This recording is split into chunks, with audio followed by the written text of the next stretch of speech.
right. Yeah. So before I begin, I have to say that giving this talk is a bit weird for me because usually I give talks that are a bit more technical or at least number based, and this is more of an inspirational, personal, I believe type of thing. So feel free to disagree and you know. And the idea for this talk was born a long time ago, which was like 6 months in a land far, far away in Israel. And we we had an indie panel there at the GameIS conference, and they asked the question of what would be your best tip for beginning or uprising indie developers. And this was the panel, and this is like the leading Israeli game indie developers. And so we got a few answers, and again, the question was the best tips for starting indie developers. So those guys, they're making a turn-based fighting strategy game, Warriors Rise for Glory, which is awesome. They said contracts. They said like nail the contracts from day one. It's super important. Later you can get into trouble, and they had some stories with that. So that was their tip. Tomer from Judgment Apocalypse said PR from day one. When you're designing your game, think about the PR you're gonna do. Put elements in the game that will help you later with PR. They said QA for Triumph. They basically said, your game needs to be fun, it needs to work, it needs not to have any problems. So make sure you don't have bad things in the game. Take the time and QA. And Stav was making like episodic, story-driven, top-down pixel game. Said engage your community. Those are the people that give you money. Those are the people that like what you do. Make sure you always talk to them and stay in touch with them. And me, I'm a composer for games, and my company is doing music-based, story-driven games, kind of like musical games, if you will. And I was like, don't be on your phones during a panel, because that's never a good idea. But seriously, though, I was like, no, I kind of got mad because, not because those were bad answers, but because that's not the one tip I would give to a beginning indie. You know what I mean? It's like QAing is a really good tip. It really is. But on the other hand, if you don't think you need to QA your game, then maybe you shouldn't be doing this in the first place. You know what I mean? If I would be like, yeah, that wouldn't be like, the technical stuff wouldn't be the one tip I would give. And I kind of exaggerated, and then the panel spiraled out of control because it became a debate about this phrase. But it was a good phrase, and the phrase was, do crazy shit. And this is what this talk is about. But actually, this had more logic to it than just throwing a cool phrase. And the reason is that I come from the music industry originally, and looking at the two industries, they have a lot in common. So we can learn maybe from the music industry, who's been around longer. And if we look at the very base of the industries, we can see a lot of similarities. At the end of the day, when you think about it, they're kind of the same thing. I mean, music is done by a bunch of idiots in a garage, right? This is how bands usually begin. And game development usually starts this way as well, right? And then it grows. They both require teamwork. I mean, you can do music on your own, and you can be a game developer on your own, but it's probably not like the common thing to do. They both need to be awesome, meaning players need to like your games, and people need to like your music, at least if, looking from the business side. Being a musician is cool. Game developer, not so cool, but this is changing. Like, think about Fortnite.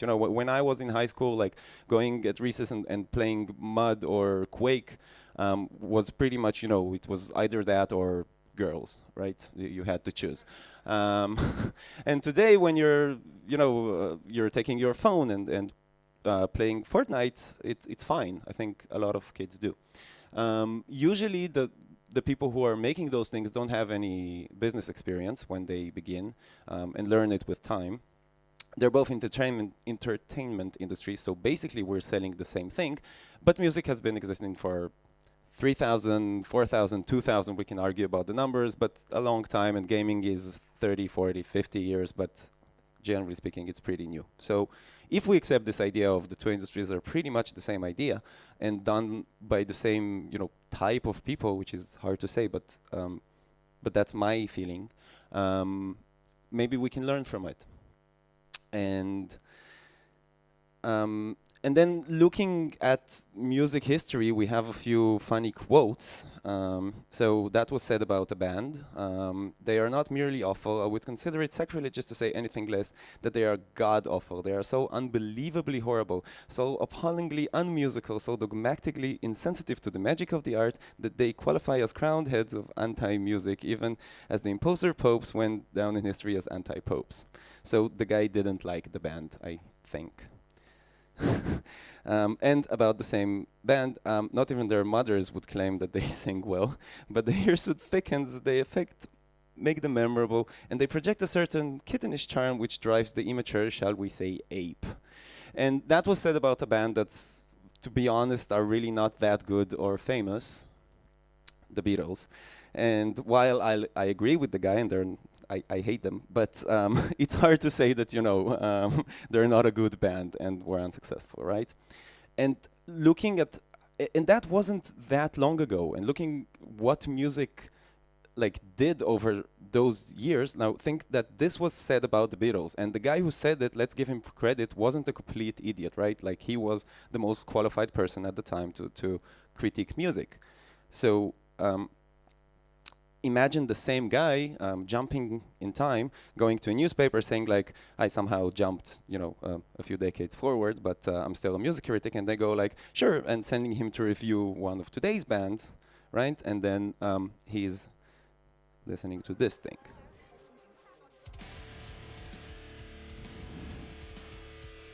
Imagine his reaction to this.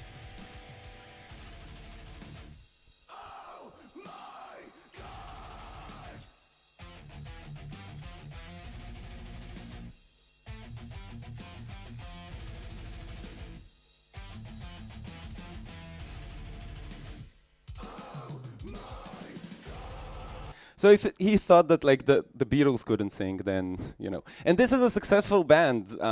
This video has 50 million views, and I think they have better ones. And generally speaking about the genre, you have more successful bands. But the thing is that when you look at music history, this actually happened to any musician ever. And to phrase it more correctly, it actually happened to any good musician ever. And jazz was considered this weird black music and nothing like the elite white classical music. Pop was destroying the youth. I mean, the Beatles weren't allowed to enter Israel. They had a concert there, and the Minister of Culture prevented them from entering because they are destroying the youth. Think about it. The Minister of Culture prevented the Beatles to go somewhere because they are destroying the youth. Rock was obviously the music and the devil, and metal, we ate bats and stuff, right? So this was always considered like a bad thing. And but seriously speaking, there is a fundamental reason to all this. And the reason is that all the people that really changed something, like invented new genres or made something very significant, they had something in common. And the common thing is that no music teacher in 2010, maybe 2005, but there isn't one single music teacher in 2000, again, 5 or 10, would listen to this thing.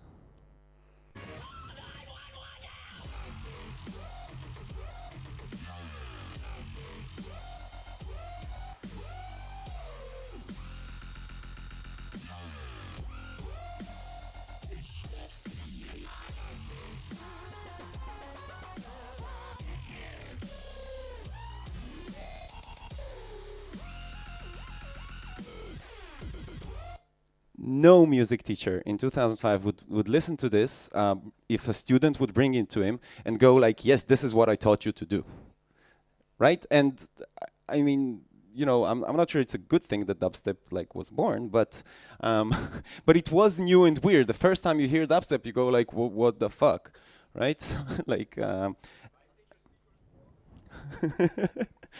and and there is a fundamental reason to it. And if I would take like one sentence out of this whole talk, it would be this: is that at the end of the day, art can only be taught backwards. We not games, not painting, not whatever, especially not music. We can't know what will work tomorrow. We can look back and say like, okay, so this worked. This band is more extreme or less extreme, but in the same genre, and they sold this and that, and we can assume that this band can do as good as the other band. And the same thing goes for games, by the way, right?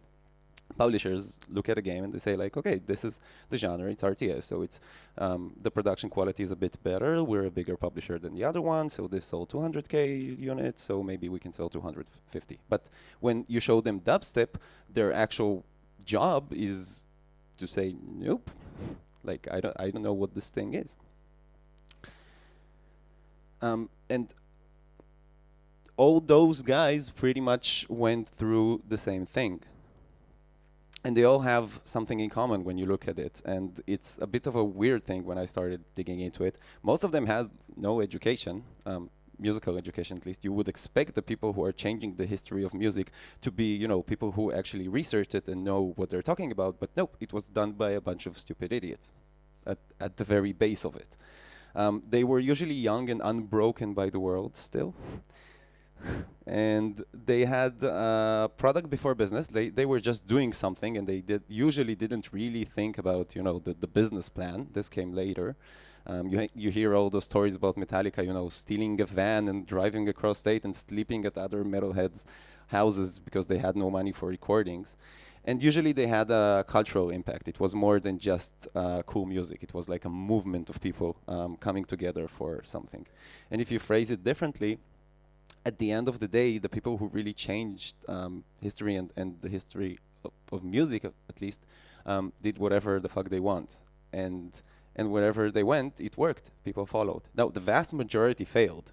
Don't get me wrong. Like, this is not, oh, I want to be successful. Okay, I need to do something stupid. You will probably fail. But those who did, this is usually their story. And the same thing goes about gaming. Think about games. Like, imagine you're an alien, just appearing on Earth, and someone tells you those are the games that succeeded. And think about the base of it. Like, Diablo is a totally weird game when you think about it. Super Meat Boy is also interesting. If there is one person here who can actually pitch me Mario in a sentence, that would be great. Like, it's a plumber, he's Italian, and he's jumping on mushrooms, and he's saving a princess from a dinosaur dragon thing. The idea doesn't make any sense, and that's what's great about it. Lemmings, Guitar Hero is building like this crap plastic thing with four buttons, and yeah, that's gonna be awesome. And like a lot of games that we know are super weird to begin with, and when you think about it from the fundamental point, you go like, dude, you're doing what? And like, if if there is one person here that can look me in the eyes and be like actually claim that he could predict Goat Simulator being a success, he's a liar. You know what I mean? It's like no publisher ever would look at Goat Simulator and go like, yes, this is gonna sell. And games have only existed for 40, 50 years. And most of the things haven't been invented yet. So one of the best titles I've heard at a conference ever, I don't remember the guy's name, so I'm sorry about that, but he said, the VR games we're going to play soon, it was before VR was released, are the worst VR games that we'll ever play. And that makes sense, because no one has any idea what he's doing before VR is out, so they will be the worst games ever made. And still, some of them, if VR survives, which is a whole different talk, they will end up changing the world if VR will become like a standard technology. And 500 years from now, or something in that direction, we'll think of today games like we think about classical music. And keep in mind that back then, like you see those guys that obviously now we hear it and we're like, oh yeah, those old fuckers. But back in the day, they were rebels. They were the cool kids. They really were.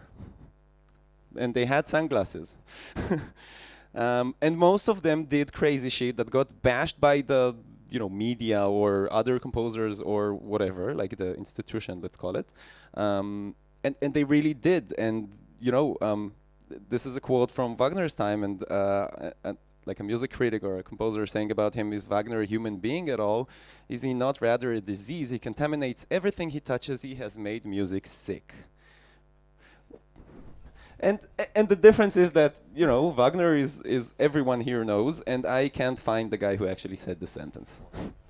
And no one remembers him. And this kept happening again and again to pretty much all the classical composers and a lot of the musicians out there. I have slides and in gaming, we can kind of see the same stuff. basic So process going. And here are a laptop. few quotes. So the company was established under the totally unbased assumption that we are smart guys will figure it out. Sorry about that. We changed our name to Chaos Studios. We felt it represents our development process. We'll have about 10 minutes to set up. Which is a brilliant name, I have to Like 10 or admit. 5 minutes just to load everything. I wanted to make everything video games, but I had no idea how to do it. And that was my first project. That's actually why I learned C++. Anyone knows who said those? So that's Mike Morheim, Blizzard's ex-CEO. Right, because he quit a month ago or 2 weeks ago or something. But yeah, this is how Blizzard was started. It was a bunch of stupid kids in the garage. And if you're watching documentaries and or hear them talk about the first days, it was like we had no idea what we were doing. We were living out of loans and trying to save enough money for pizza and shit. And it worked. And you have more and more of those examples. And thinking from the indies perspective, indies tend to go like, yes, we have this game and we're gonna make a first-person shooter that is gonna be better than other FPSs now that are successful. And it's always a mistake because at the end of the day, AAA titles, they have years of experience versus way less in the indie world, right? Dozens of millions of players. They have like terabytes of data and big data. You're already late to market, and you have billions invested in those versus dozens, hundreds of millions in the indie world. It's like being an indie and creating another shooter is basically saying, I want to compete with those guys, and competing with those guys, I mean, some can make it, but it's not an easy thing to do. And then again, going back to music, those guys had the same problem. I mean, there were other bands before the Beatles. You don't know them probably, but there were other bands. You know those guys. And the reason those guys, them, is basically because, they stood out. They did something completely different, completely weird, and the vast majority of them failed, which is the bad news. But those that did succeed ended up changing the world. And usually at this point when I give the talk, people are like, so what you're basically saying is that we're fucked, right? Like as indies, we can't make it. And because if you think about it, at the end of the day, you just need to, do innovative, groundbreaking, amazing, uncompromising, mind-blowing things, and then sure, you'll be successful. That's the general idea. But actually, like it's not just a cool sentence to say, do crazy shit. It's more than that. This is the way for indies to stand out. And my guess is that if you became an indie, like how many people here are indie developers or think about themselves as indie developers? Right, not a lot. But for those of you who are, you probably decided to become an indie developer not for the money, right? You want to do something more meaningful, but make a living out of it. And yeah, do crazy shit. This is my best advice. And this is why you did that in the first place. So thank you.